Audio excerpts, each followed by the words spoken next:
Scottish Widows International Equity Tracker Pension Series 3. Is this any good? Again, common major problem. I don't have a problem with these holdings on the whole, okay?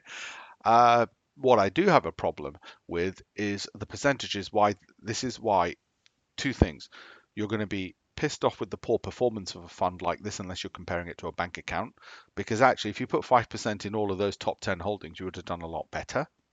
Simple. Why haven't they done that? Because they like to spray and pray, because they're afraid you might pull your money from them.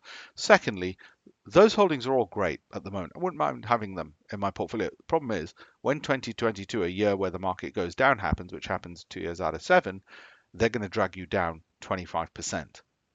How do I know? Because it happened in 2022. It didn't happen to us because we can hold cash. They can't hold cash in their funds. They can hold, I think, maximum of 5% or so. And you might say, well, no, surely they can hold more. They just put it into this liquid thing. They won't do it.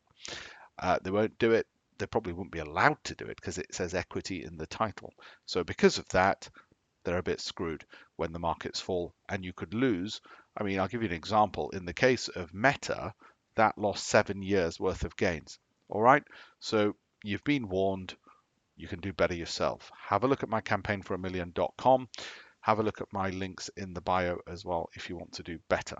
Thank you.